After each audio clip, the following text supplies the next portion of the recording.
يا رب بالمصطفى بلغ مقاصدنا. Husain bin Ahmad al-Asfahani. Oleh karena namanya Ahmad, kita ingat kemarin, maka julukannya Syihabuddin. Sebelumnya Pensyarih namanya Muhammad, julukannya Syamsuddin. Saballahu sarahu sabibar rahmah wa ridwan. Semoga Allah Subhanahu wa taala menurunkan kepadanya rahmat dan ridwannya. Wa askanahu a'la faradisil jinan. Semoga Allah menempatkan beliau di surga yang paling tinggi. Amin. Beliau berkata, Bismillahirrahmanirrahim, dengan menyebut nama Allah aku menulis ini kitab. Alhamdulillahirabbil alamin, segala puji terkhusus hanya untuk Allah Subhanahu wa taala, yaitu Rabbil alamin, Tuhan semesta alam. Wa sallallahu ala sayyidina Muhammadin, dan salawat semoga tercurahkan kepada Tuhan kami yaitu Nabi Muhammad sallallahu alaihi wasallam. Kita kalau bilang Nabi Muhammad, usahain jangan langsung namanya, pakai langsung panggil namanya, dimakruhin juga baik. Makanya beliau musonif diawali dengan kata Sayyid. Sayyid itu emang Rasul sendiri yang bilang. Beliau bersabda dalam satu hadis, beliau berkata, Ana sayyidu waladi Adam wala fakhr. Saya itu tuannya dari seluruh anak cucu Adam, gak ada yang menandingin. Ulama bilang ini penegasan dari Rasul, bukan untuk sombong. Ini penegasan bukan untuk sombong. Oleh karena itu beberapa kiai kita menyatakan dirinya sebagai kiai. Kenapa? Karena itu mengikuti sebagai penegasan atas status beliau. Kayak dikatakan di sini ala sayyidina, terhadap atau atas Tuhan kami Muhammad sallallahu alaihi wasallam, yaitu an-nabi, seorang nabi, wa ala alihi al-tahirin, dan kepada keluarganya yang disucikan Allah. Yang dikatakan bahwa salah satu ayat dalam Al-Quran turun kepada para keturunan ahli bait Nabi. Ayatnya wa yutahhirukum tathira, dan Allah telah mensucikan kamu. Kata Allah dalam ayat Al-Quran tersebut yang ditafsirkan untuk para ahli bait Nabi. Makanya kita diajarin, khususnya Imam Syafi'i sendiri itu mengatakan dalam sebuah syairnya, dia bilang, ya ala baiti Rasulillah hukumu fardun minallahi fil Qur'ani anzalah yakfikum min azimil fakhri annakum man lam yusalli alaikum la salata. Dia bilang gitu. Kita di mazhab Syafi'i itu tasyahud kagak boleh kagak nyebutin wa alih. Kita baca di selawat, habis itu kita bicara Allahumma sholli ala sayyidina Muhammad wa ala ali sayyidina kama shallaita ala sayyidina Ibrahim wa ala ali sayyidina Ibrahim wa barik ala sayyidina Muhammad wa ala ali sayyidina Muhammad. Ini oleh sebab itu kita menjaga betul hubungan kita, dan justru kita membangun hubungan kepada para ahli bait. Kata Imam Syafi'i tadi, ya ala baiti Rasulullah, wahai para keluarga keturunan Nabi, hukumu fardun, mencintai kalian itu wajib. Kita wajib mencintai keluarga Rasul. Kenapa? Karena dalam hadis disebutkan, dibilang ahibbuni lihubbillahi fi wa ahibbu ahli baiti wa ahibbu ahla baiti lihubbi fi. Cintailah aku karena Allah mencintaiku. Kan dalam Al-Quran Allah berfirman, ya, apa itu ayatnya, qul in kuntum tuhibbunallaha fattabi'uni yuhibbukumullah. Kalau seandainya kalian mencintai Allah, maka ikutilah aku, nanti kalian akan mencintai Allah. Para ahli mufassir bilang, kenapa kok kita ngikutin Nabi? Itu dari cintai Allah. Karena Nabi kecintaannya Allah. Karena ahibbuni lihubbillahi. wa ala alihi at-tahirin wa sahabatihi ajma'in wa ba'd. Beliau berkata, dan kepada para sahabatnya semuanya. Sa'alani ba'dul asdiqo, beberapa dari sahabat itu meminta kepada saya, kata Imam Abu Suja. Hafizahumullah ta'ala, semoga Allah menjaga mereka, an a'mala mukhtasaran, untuk menulis sebuah buku yang ringkas, yang sedikit lafaznya mudah dihafal tapi tidak mengurangi maknanya. Kita sering kalau anak-anak itu di sekolah disuruh meringkas, artinya jangan semuanya ditulis, tulis sedikit tapi usahakan yang ditulis tidak mengurangi makna yang terkandung dalam buku. Cara meringkas, beliau diminta untuk meringkas. Apa yang diringkas? Tentang apa? Tentang ilmu fikih, tentang ilmu fikih.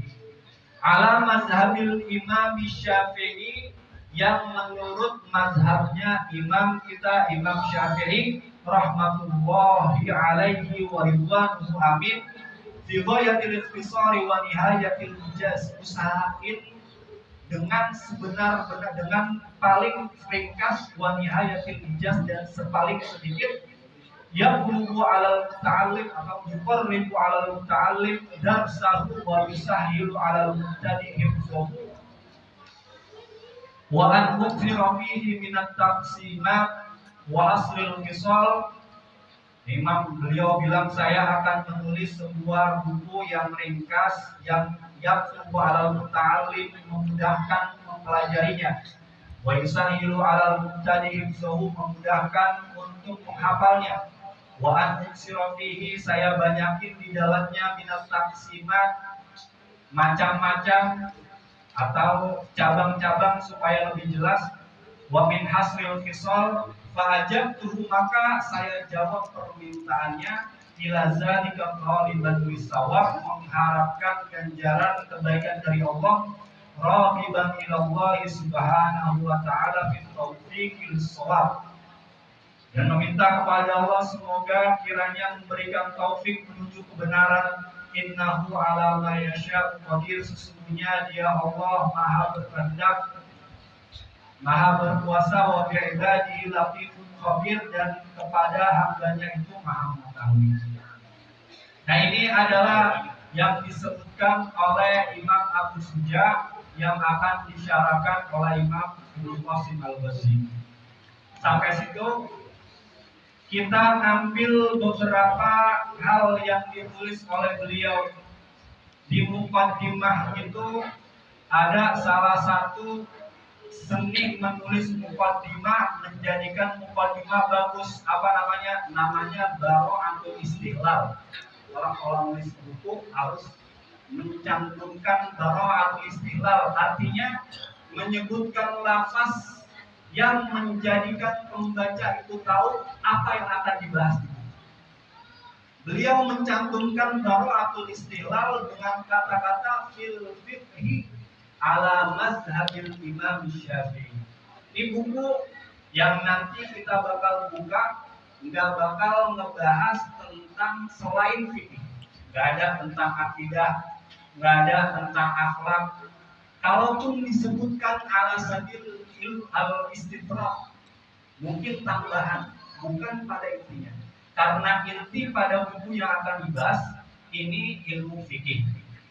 Untuk itu kita sedikit menyampaikan beberapa hal yang kaitannya dengan ilmu yang dikatakan mabadiul asyrah.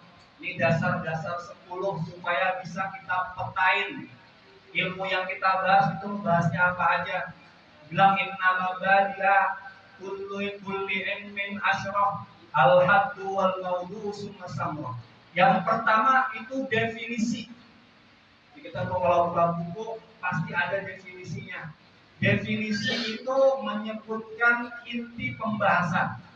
Beliau mengatakan secara bahasa al-fiqhu lughatan al-fahmu. Secara bahasa fikih itu artinya paham. Artinya paham.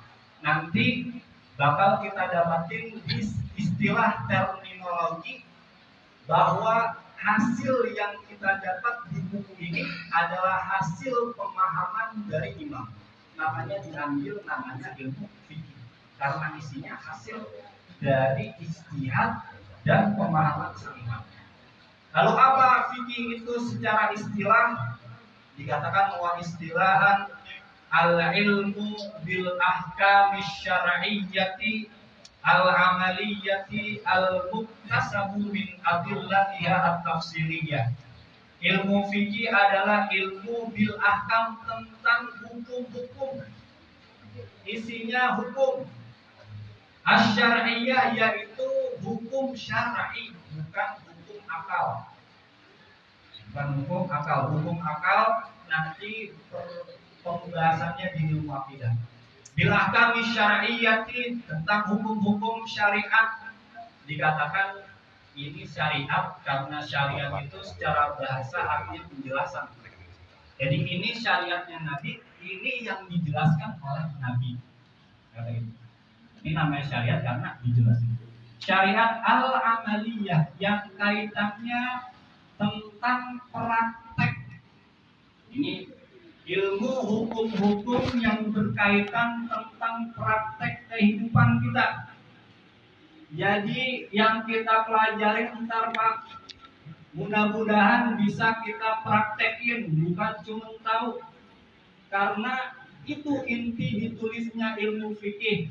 Ilmu tentang hukum, udah kita tahu, kita praktekin. Dari mana ini hukum-hukumnya didapat? Bilang al-muktasabu min adillatiha at-tafsiriyah.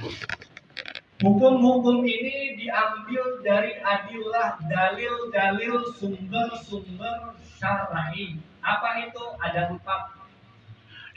Ada 4 Pak. Apa aja? Yang pertama Al-Quran, yang kedua hadis nabawi, yang ketiga ijtihad, yang keempatnya qiyas. Ini 4 sumber utama, nggak ada yang otak-atik lagi, udah dikodifikasi, dikunci, digembok. Karena setelah itu nggak ada yang bisa nambahin. Al-Quran kita sepakat Allah berfirman kan si Hudan, di dalamnya itu ada petunjuk. Nah, kita ambil jadi sumber. Dibilang sunnah itu adalah hadis Nabi. Kita mau ikut siapa lagi? Nabi. Itu kita bilang innama ana basyarun yuha ilayya. Saya adalah manusia yang diberikan wahyu. Kemudian apa yang dipraktekkan beliau menjadi sunnah yang kita ikuti, kita nggak ada masalah ke itu. Yang ketiga ini, ijma, konsensus, kesepakatannya siapa? Kesepakatannya para ulama. Kesepakatan ulama bisa kita jadiin dalil. Contohnya apa, Ustaz? Contoh dalam kesepakatan yang bisa jadi dalil, biasanya ijma ini diambil ketika satu masalah tidak ada di Al-Quran secara nas, secara disebutin betul-betul, sebagaimana disebutin wa'akim sholat jelas, dirikanlah sholat, nasnya ada, sholat lafaz sholat ada. Kalau enggak disebutin secara jelas, secara sorry di Al-Quran, enggak juga pernah disebutin sama Nabi dari kata-katanya, dari yang dilakukannya kan, dari takbirnya nggak disebutin, nggak ada. Nah ulama nyari di mana? Bilang ulama mujtahidin itu akhirnya berkumpul bersepakat. Di antara contohnya itu Al-Quran. Ini Al-Quran yang kita baca itu bukan hasil dari suruhan yang ada di Al-Quran itu sendiri. Nggak ada di Al-Quran kita disuruh nulis Al-Quran. Di hadis Nabi nggak ada juga disuruh nulis Al-Quran. Bahkan beberapa kali dalam perjalanan Nabi melarang orang menulis Al-Quran kecuali Zaid bin Sabit. Zaid bin Sabit radhiyallahu ta'ala anhu itu sekretarisnya Nabi. Artinya orang disuruh malah dilarang buat nulis Al-Quran. Zaman Sayyidina Abu Bakar, orang-orang Islam kelabakan.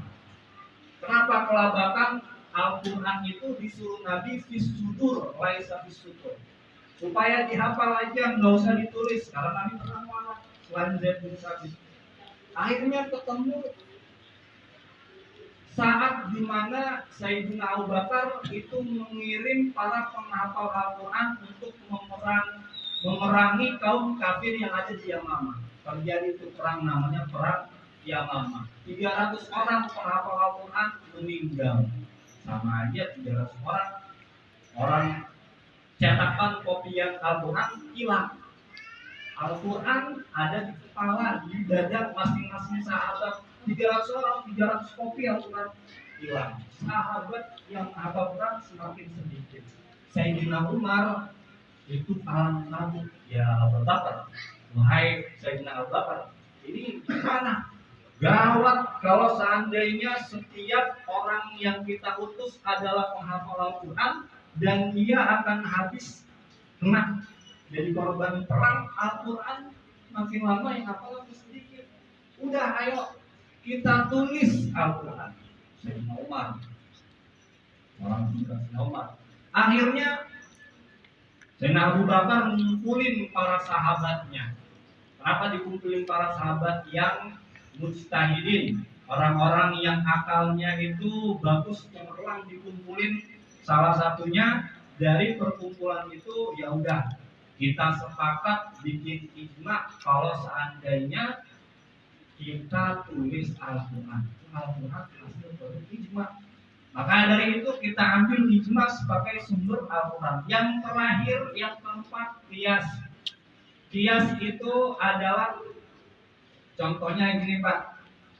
Kita datang ke pom bensin. Di pom bensin kan biasa ada larangan itu ya. Apa larangannya Bu kalau pom bensin? Tahu Bu, pom bensin larangannya apa? Jangan merokok. HP. Jangan main HP, sekarang ditambahin lagi. Jangan main korek, ditambahin lagi. Kita ngelihat larangan awalnya jangan merokok. Kita lihat tulisannya jangan merokok. Tiba-tiba ada orang datang bikin tabunan. Pas diomelin sama SPBU-nya, Bang, maaf, di sini kagak boleh bikin tabunan. Kalau boleh di tabunan. Abang-abangnya ngeles, dikatakan yang nggak dibolehin itu ngerokok Pak. Yang ditulis yang nggak boleh ngerokok, ini kok bikin tabunan saya nggak boleh. Nah, ini namanya kias, Bang. Ini namanya kias. Kalau seandainya ngebakar bakaran yang kecil aja nggak boleh, gimana bakaran yang besar? Akhirnya dijadikan salah satu cara kias sebagai sumber hukum. Ada lagi kalau gampangnya di Al-Quran mungkin kita dilarang kepada orang tua kita apa itu? Fala taqul lahuma uffin. Jangan sekali-kali kamu berkata kepada orang tua kamu yang dilarang berkata apa? Mulut kita doang yang kita jaga. Kaki kita seterah mau ngapain kek? Tangan kita seterah mau ngapain kek? Apa begitu? Yang dilarang kan cuma mulut kita doang jaga. Udah gitu kata-katanya doang lagi. Yang lainnya apa dibolehin? Orang kalau membaca Al-Quran sampai tidak menggunakan kias, habis. Ada mama juga alhamdulillah, nggak usah cerita gitu. Ya misalnya kita menghadirkan atau tidak membatasi sumber dan tanpa menghadirkan kias, kita bakal menghadapi pemaknaan Al-Quran yang tekstual, secara teks saja. Padahal kalau seandainya menyakiti yang sedikit aja dilarang, kalau mulut yang kecil aja dilarang, gimana tangan, gimana kaki, ini kias. Nah, oleh karena itu ulama kita menjadikan kias sebagai hukum. Nah, ini dari ijma, dari kias dan dua sebelumnya Al-Quran dan Sunnah itu sumber hukum-hukum kemudian ada. Hukumnya apa aja? Sumbernya kita tahu. Hukumnya apa aja? Hukumnya ada 5, Pak. ada namanya wajib, ya. Lawannya apa? Lawannya wajib, Bu? Haram. Ada sunnah, lawannya makruh. Ada yang di tengah-tengah, namanya mubah. Wajib ini adalah siapa mayusabu ala fi'lihi wala yu'aqabu ala tarkihi. Mayusabu ala fi'lihi wa yu'aqabu ala tarki, siapa yang ngelakuin dapat pahala, yang ninggalin dapat dosa. Contohnya apa contohnya? Sholat. Kita sholat itu wajib. Allah berfirman, wa aqimus sholah, dan dirikanlah sholat. Ulama kita ngambil qaidah al-lafzu al-amru yadullu ala wujub mala dalilu ala khilafihi. Lafaz amr perintah itu menunjukkan kepada hukum wajib selama nggak ada dalil yang menandinginya, yang mengatakan sebaliknya. Hanya sholat wajib. Yang ngelakuin dapat pahala, yang enggak ngelakuin dosa. Meskipun dosa itu kalau kelihatan, Pak, ya yang biasanya yang gampang, yang enteng itu gara-gara nggak kelihatan. Coba dah dosa itu modelnya kayak papan tulis, Pak. Setiap hari yang kita lakuin dicatat di depan rumah kita, sama kayak syariatnya Bani Israel. Bani Israel itu punya syariat, setiap pagi bangun tidur dia nemuin di depan pintunya dosa-dosa yang dia lakuin kemarin. Di Bani Israel itu dia setiap kali bangun tidur malu. Kenapa malu? Karena dosa-dosa yang tunjukin. Makanya Abu Yasain Maliki bilang salah satu khususiyat dan kelebihan dari kita selaku umatnya Nabi itu ditutupin aibnya. Ini berkat siapa ini? Ini berkat Nabi kita. Dalam min khususiyati al-ummah al-Muhammadiyah, dari salah satu kekhususan dan keistimewaan yang Allah berikan kepada umatnya Nabi Muhammad, aibnya ditutup. Makanya kalau ada aib ditutup, jangan dibuka. Apalagi membuka aib orang. Ini khususnya yang dikasih ke kita, umat Muhammad. Kita dikasih kelebihan dan keistimewaan itu, maka kita jaga. Yang kecuali kali ada Imam Hanafi. Imam Hanafi menurut beberapa riwayat dikatakan mazhabnya Hanafi. Hanafi itu artinya keran, Pak. Hanafi itu artinya keran. Beliau itu kalau seandainya melihat orang lagi wudhu, selesai wudhunya, melihat airnya berwarna. Airnya ada berwarna, tapi beliau melihat airnya ada warnanya. Pas ditanya, ya Imam, apa maksud dari cerita kalau seandainya air itu berwarna? Ya kalau dia bilang air yang berwarna itu dosa-dosa yang gugur sejak seseorang itu berwudu. Makanya kita di sungai kalau wudu jangan dilap, dibasahin, biarin basah, biarin netes. Itu dosa-dosa itu luntur. Yang melihat cuma Imam Hanafi. Itu kalau kita lihat ya, udah kita bujur aja banyak semuanya ya. Apa sih wudu cuma tangan doang setengah lagi? Apa panas cuma 3 helai lagi? Kenapa ke semuanya aja biar dosa kita pada luntur. Ini Imam Hanafi, maka akhirnya karena berdekatan dengan Hanafiyah yang keran, dinamailah Hanafi menurut beberapa riwayat. Lawannya itu haram. Haram itu apa? Ma yusabu ala tarkihi wala ma yu'aqabu ala fi'lihi wa yusabu ala tarkihi.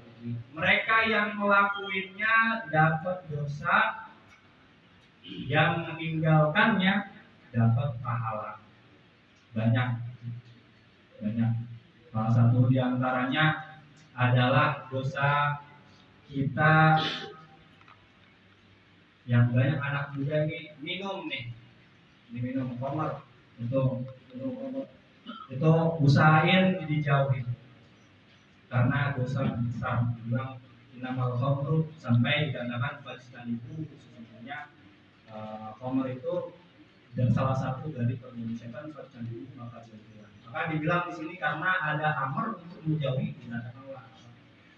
Selanjutnya ada sunnah, selanjutnya ada makruh, selanjutnya ada mubah. Makruh itu dilakuin nggak apa-apa, ditinggalkan dapat pahala. Salah satu dikatakan Nabi itu suka ninggalin makan bawang putih, bawang merah. Nah ini gimana? Kita kan kalau masak bawang merah, maksudnya mentah di bawang putih, bawang merah kagak diapain langsung dilaba itu makruh. Nabi itu tidak suka. Maka dikatakan sunnah yang melakukannya mendapatkan pahala mayusabu ala fi'lihi wala yu'aqabu ala tarhi, dan meninggalkannya itu mendapatkan kerugian. Yang meninggalkannya enggak apa, cuman rugi kalau ditinggalin.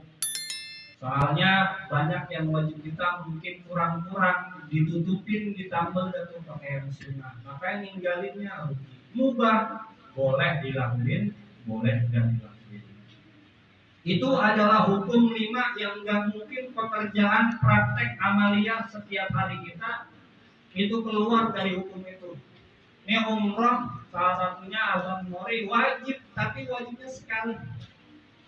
Wajib bagi yang mampu, wajibnya sekali. Ntar Bang Mori kalau misalnya udah sebulan kangen, udah balik dari sana, sebulan lagi kangen mau umroh lagi, gak apa-apa. Tapi sunnah. Ya, mau ntar sebulannya lagi, mau 1 tahun lu udah sekali gitu, gak apa-apa. Tapi selain yang 1 kali itu jadinya sunnah. Ya mudah-mudahan kita semua bisa menunaikan ibadah ini yang jarang, ini yang umroh sama haji. Bahkan yang disebutin haji. Haji manisapa dan berhaji bagi mereka yang mampu. Karena haji itu rukunnya meliputi rukun umroh. Maka ulama bilang sekalipun penyebutannya adalah haji yang diwajibin bagi mereka yang mampu, tapi karena umroh rukun-rukunnya ada di dalam haji, maka umroh juga wajib. Enggak apa-apa kalau misalnya emang ya Allah haji banyak banget lagi antriannya, nggak tahu ini ngantri sekarang ketemunya 30 tahun, kagak emang kayaknya pemenak tahu buat umur kita sampai 30 tahun, kan ribet saya. Makanya usahain nggak apa-apa dah. Gak apa kita bikin tabungan haji, tapi kalau misalnya ada duit lagi, mudah-mudahan Allah gampangin itu jadi rezeki, kita mulai email biar nggak ngeliat foto Ka'bah di TV. Gitu. Yang terus kan bisa streaming, mudah-mudahan ya Allah amin. Allahumma amin. Mudah-mudahan kita bisa umroh sebagaimana menyusul dari orang tua kita yang udah duluan, doain yang udah duluan ini. Yang ntar juga yang duluan dari Hongkong, dari ibu-ibu yang udah juga doain, yang belum biar nyusul. Gerakin. Amin. Nah, itu adalah hukum-hukum yang 5. Jadi ini definisi, ini hukum-hukumnya. Selanjutnya yang paling penting yang disebutin dari mabadi asyraf kotak konsepnya itu adalah siapa nih yang bikin, siapa yang ngerjain ini ilmu fikih. Yang pertama kali ngegagasnya siapa? Wajibnya siapa? Kita kenal yang nulis fikih itu penggagasnya Imam Mujtahid. Ada 4 imam mujtahid yang sampai ke kita. Sebenarnya banyak, karena Imam Bukhari juga mujtahid, Imam Sufyan Tsauri juga mujtahid. Ada lagi Muslim Az-Zinji, banyak saya. Tapi murid-muridnya itu enggak nyebarin ilmunya. Nah yang nyampe ke kita ada 4. Oleh karena itu beliau-beliau yang 4 itu adalah penggagas ilmu fikih yang kita ketahui. Nah, Ustaz, kalau seandainya ini fikih, dibilang ini fikihnya Imam Syafi'i, ini fikihnya Imam Malik, ini fikihnya Imam Ahmad bin Hambal, ini fikihnya Imam Hanafi, berarti apa ini bukan fikihnya Nabi? Karena orang langsung lanjut juga kayak gitu ya. Ini dikatain ini akidahnya ahli sunnah, akidahnya Imam Asy'ari, apakah ini berarti bukan akidahnya Nabi? Kita nemuin nih Pak di jalan, misalnya di atas dulu saya juga di jalan, di lantai 2 di nomor 7. Itu gangnya gang Haji Malik. Apa namanya, orang tua dari guru saya, Ustaz Rosyid. Lah itu jalan namanya Gang Haji Malik. Apa itu jalan punya Haji Malik? Karena yang terkenal di tempat itu Haji Malik, maka dinisbatkan ke beliau. Karena ini fikih yang ngajarin Imam Syafi'i, dinisbatkan ke Imam Syafi'i. Dari mana Imam Syafi'i dapat? Dari Quran juga, dari Nabi juga. Jadi ini cuma nama, jangan terkecoh. Takutnya kekecoh karena beberapa ada yang disebutkan dalam kitab-kitab untuk menjadi penekanan di pahami hal tersebut. Nah, wadi penulisnya adalah imam-imam, yang kita di sini adalah Imam Syafi'i. Sedikit sebagai penutup untuk kita mengenal imam kita, Imam Syafi'i. Imam Syafi'i itu suatu ketika pernah, ketika beliau udah sampai, diriwayatin dari Imam Nawawi, beliau bilang satu ketika Imam Syafi'i ini udah jadi alim kibar, orang tinggi banget. Kenapa? Karena emang orang tuanya bagus banget. Beliau itu asalnya dari Gaza, tapi bukan Gaza Palestina, Gaza daerah di Syam. Umur 2 tahun dipindahin ke Hijaz, ke Mekah.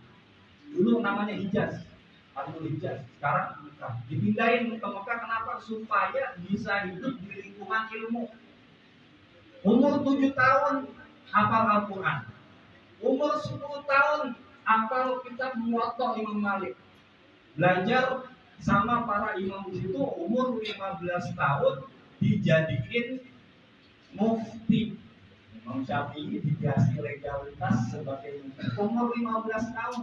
Oh, subhanallah. Pokoknya beliau termasuk dari ulama bahasa, hujah pada ilmu bahasa, hujah dalam hadis, tapi yang dapat kita cuma ustadznya doang. Ustadz Imam Syafi'i ada. Itu beliau banyak dan memiliki keahlian yang lain, sampai diriwayatin sebagai penutup dari Syekh Nawawi, beliau pernah mimpi. Apa di mimpinya? Ra'an Nabi wa qad a'tahu mizana. Beliau Imam Syafi'i satu ketika melihat Nabi Muhammad Shallallahu Alaihi Wasallam dalam mimpinya dikasih timbangan, dikasih mizan timbangan. Fa'uwilalahu, datang cari ulama yang ahli takwil. Banyak ulama kita yang ahli takwil. Takwil mimpi itu ada. Ada kitabnya juga, ada namanya Tafsirul Ahlam Ibnu Sirin. Ibnu Sirin itu ulama dari ulama kita Islam, ahli dalam takwil mimpi. Fa'uwilalahu bi anna mazhabahu a'dalul mazhab. Kita harus yakin ketika beliau meminta kepada ulama lain untuk ditakwilkan maksud Nabi memberikan timbangan, katanya anna mazhabahu a'dalul mazhab. Entar pandangan yang engkau ajarin Imam Syafi'i yang bersumberkan dari 4 dari Al-Quran, hadis, ijma dan qiyas itu bakal menjadi mazhab yang paling adil, yang paling banyak tersebar. Syafi'i itu paling banyak tersebar. Oleh karena itu, mudah-mudahan kita bisa mengikuti jejak beliau. Kita punya anak, kita ajarin ini yang mana kita dikasih ke Ustazah Eva atau misalnya malam dengan Al-Quran. Dari kecil Imam Syafi'i Al-Quran itu sampai 7 tahun tapi langsung hafal. Kalau 7 tahun kita ngapain? Mudah-mudahan baik. Mudah-mudahan kita mah bisa cuma ikhtiar Pak. Semuanya itu dari Allah, karena Allah bilang wallahu yaf'alu ma yasha' wa yaf'al. Allah itu yang menentukan segala sesuatu, yang milih itu Allah. Kita ikhtiar aja dah. Kita lakuin dong anak kita ini itu, kita kerja ini itu, kita ngapain segala macam, fokus yang penting Allah, kayaknya saya ikhlas. Mudah-mudahan semuanya menjadi amal-amal ibadah untuk kita, amin ya rabbal alamin. Segitu untuk malam ini. Besok kita bakal insya Allah kalau punya kesempatan, punya umur, kita buka masalah pertama dalam fikih Syafi'i, sekali yaitu kita Taharah. Ya, kita tutup majlis ini dengan baca alhamdulillah walhamdulillahirabbil alamin. Subhanakallahumma wa bihamdika asyhadu an la ilaha illa anta astaghfiruka wa atubu ilaik. Bismillahirrahmanirrahim. Kita doa Pak. Ini doanya Imam doa Maulid.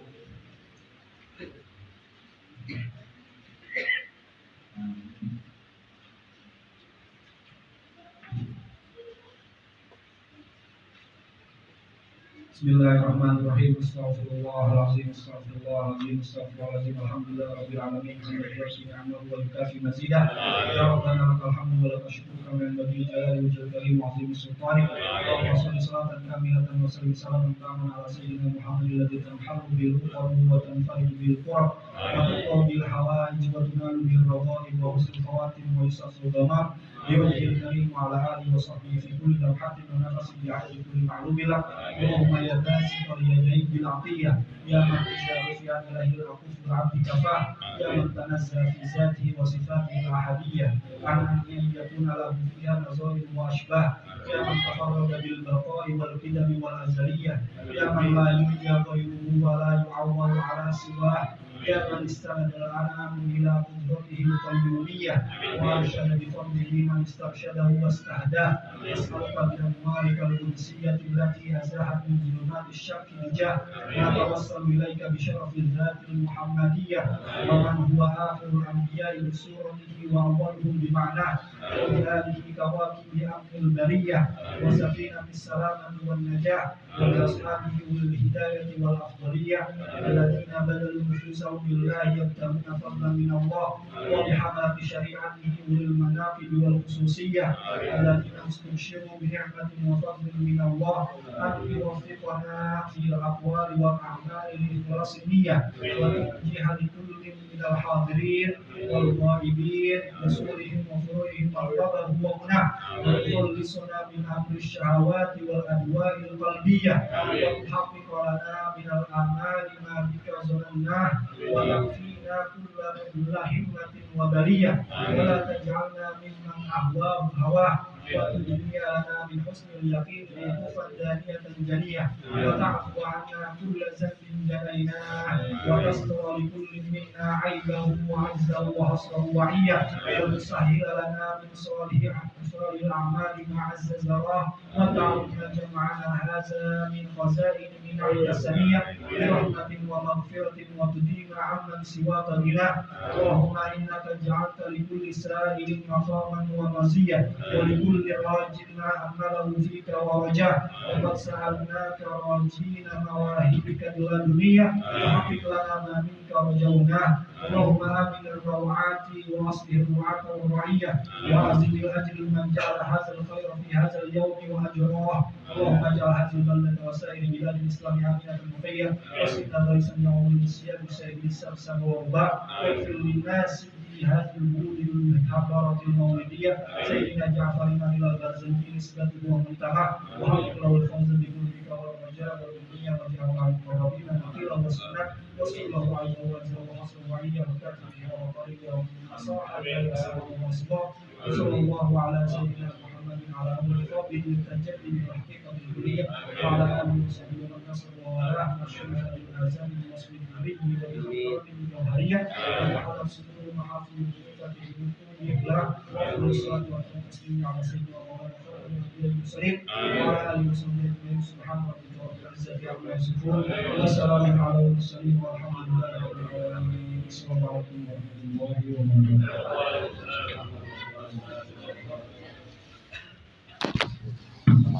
Demikianlah